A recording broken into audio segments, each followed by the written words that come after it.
ತವರೆ ಬೀಜದ ಮಖಾನ ಇವತ್ತು ನಾನು ಪಾಯಸ ಮಾಡ್ತಾ ಇದ್ದೇನೆ ಬೆಲ್ಲದಿಂದ. ಇದು ವರಮಲಕ್ಷ್ಮಿ ಹಬ್ಬಕ್ಕೆ ಇಷ್ಟವಾದ ಲಕ್ಷ್ಮಿಗೆ ಪಾಯಸ ಇದು.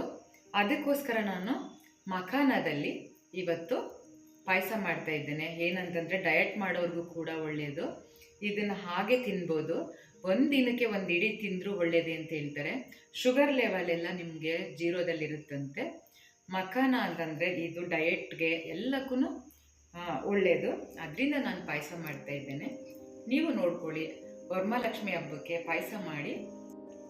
ತವರೆ ಬೀಜದ ಮಖಾನನ ಹೇಗೆ ಪಾಯಸ ಮಾಡೋದು ಅಂತ ನಿಮಗೆ ತೋರಿಸ್ಕೊಡ್ತೇನೆ. ಬನ್ನಿ ಫ್ರೆಂಡ್ಸ್, ನೀವು ಕೂಡ ಇದನ್ನು ನೋಡಿಕೊಂಡು ವರಮಹಾಲಕ್ಷ್ಮಿ ಹಬ್ಬಕ್ಕೆ ಮಾಡಬಹುದು.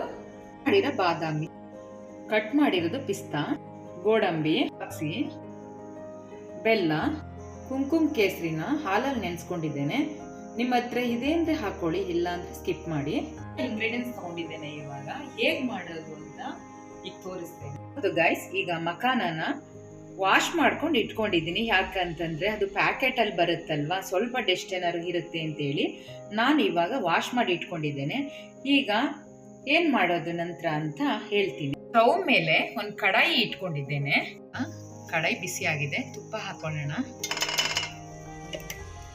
1 ಸ್ಪೂನ್ ಅಷ್ಟೇ ತುಪ್ಪ ಹಾಕಿರೋದು.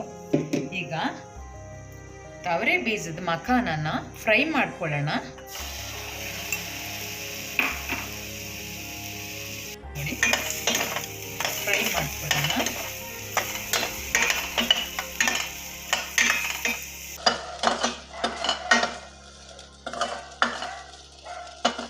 ಈಗ ತುಪ್ಪದಲ್ಲಿ ಹುರಿದಾಗಿದೆ. ಹಾಲು 1 ಲೋಟ ತಗೊಂಡಿದ್ದೇನೆ. ಸ್ವಲ್ಪ ಕುದಿಬೇಕು. ಬೆಲ್ಲ ಹಾಕ್ತಾ ಇದ್ದೇನೆ. ಇದು ನೀರು ಹಾಕ್ಬಿಟ್ಟು ಸ್ವಲ್ಪ, ಇದು ಬೆಲ್ಲದಲ್ಲಿ ಕಲ್ಲೇನು ಇರುತ್ತೆ ಅಂತ ನಾವು ನೋಡಬೇಕು. ಯಾಕಂದರೆ ಬೆಲ್ಲದಲ್ಲಿ ಕಲ್ಲಿರುತ್ತೆ, ನಾವು ಅದನ್ನು ಲಿಕ್ವಿಡ್ ಥರ ಮಾಡಿಕೊಂಡು ಸೋರಿಸ್ಕೊಳ್ಳೋಣ. ಅದಕ್ಕೆ ಬೆಲ್ಲಕ್ಕೆ ಸ್ವಲ್ಪ ನೀರು ಹಾಕ್ತೀನಿ. ಇವಾಗ 1 ಬೌಲ್ ನೀರು ಹಾಕ್ತಾ ಇದ್ದೇನೆ.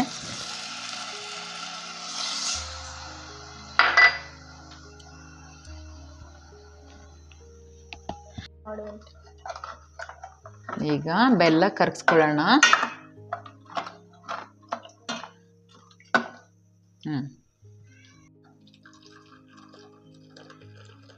ನೋಡಿ,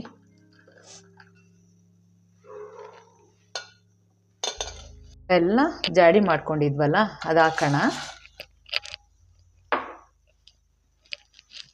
ನೋಡಿ, ಹೀಗೆ ಸ್ವಲ್ಪ ಕೈ ಆಡಿಸ್ಕೋಬೇಕು. ನೋಡಿ ಹೇಗೆ ಬರ್ತಿದೆ. ಇವಾಗ ಬೆಲ್ಲ ಜರಡಿ ಮಾಡಿದೆಯಲ್ಲ, ಅದು ಹಾಕೊಂಡು ಮಿಕ್ಸ್ ಮಾಡ್ಕೊಂಡಿದ್ದೇನೆ. ಇವಾಗ ತವರೆ ಬೀಜದ ಮಖಾನ ಹಾಕೊಳ್ಳೋಣ. ಸ್ವಲ್ಪ ಇದು ಬೇಯಲಿ. ಇವಾಗ ಸ್ವಲ್ಪ ಮಖಾನ ಬೇಯಬೇಕು, ನೋಡ್ಬೋದು.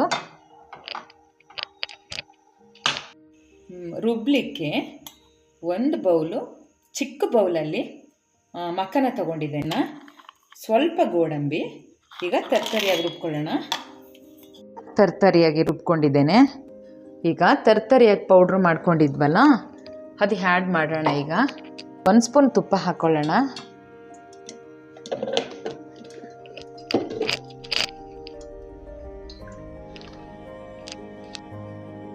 ಸಣ್ಣ ಕಚ್ಕೊಂಡಿರೋ ಗೋಡಂಬಿ ಫ್ರೈ ಮಾಡ್ಕೊಳ್ಳೋಣ.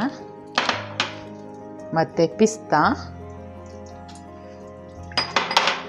ಮತ್ತು ಬಾದಾಮ್ ಈಗ ಸ್ವಲ್ಪ ಫ್ರೈ ಮಾಡ್ಕೊಳ್ಳೋಣ. ಮತ್ತು ದ್ರಾಕ್ಷಿ,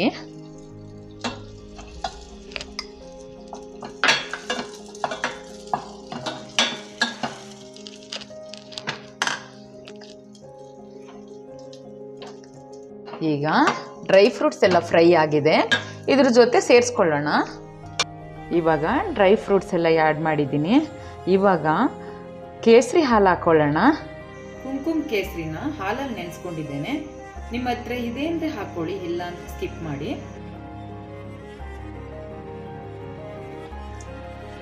ಸಿಂಪಲ್ಲು, ಇದು ಕಮ್ಮಿ ಇಂಗ್ರೀಡಿಯೆಂಟ್ಸಲ್ಲಿ ಮಾಡ್ಕೋಬೋದು. ಈಗ ನೋಡಿ ಎಷ್ಟು ಚೆನ್ನಾಗಿ ಘಮ ಬರ್ತಿದೆ. ಏಲಕ್ಕಿ ಪೌಡರ್ ಹಾಕ್ಕೊಳ್ಳೋಣ. ಈಗ ಸ್ವಲ್ಪ ಹಾಗೆ ಮಿಕ್ಸ್ ಮಾಡಿ. ನೋಡಿ ಘಮ ಬರ್ತಾ ಇದೆ. ನೀವು ಕೂಡ ವರಮಹಾಲಕ್ಷ್ಮಿ ಹಬ್ಬಕ್ಕೆ ಲಕ್ಷ್ಮಿಗೆ ನೀವು ಪ್ರಸಾದ ಮಾಡಿ ಇಡ್ಬೋದು. ಲಕ್ಷ್ಮಿಗೆ ಇಷ್ಟವಾದ ಪಾಯಸ ಇದು. ಸರ್ವ್ ಮಾಡ್ಕೊಳ್ಳೋಣ ಇವಾಗ.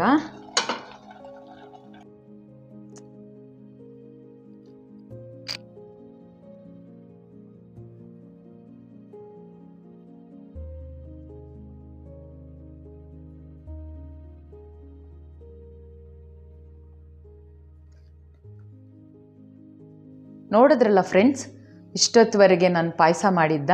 ನೀವು ಕೂಡ ನೋಡಿಕೊಂಡು ರುಚಿಕರವಾದ ಪಾಯಸವನ್ನು ದೇವರಿಗೆ ಪ್ರಸಾದವಾಗಿ ಇಡಿ. ಈ ವಿಡಿಯೋ ನಿಮಗೆ ಇಷ್ಟ ಆದಲ್ಲಿ ಲೈಕ್ ಮಾಡಿ, ಶೇರ್ ಮಾಡಿ, ಕಮೆಂಟ್ ಮಾಡಿ, ಸಬ್ಸ್ಕ್ರೈಬ್ ಮಾಡಿ. ನನ್ನ ಚಾನಲ್ಗೆ ಸಪೋರ್ಟ್ ಮಾಡಿ ಫ್ರೆಂಡ್ಸ್. ಟಾಟಾ, ಬಾಯ್ ಬಾಯ್.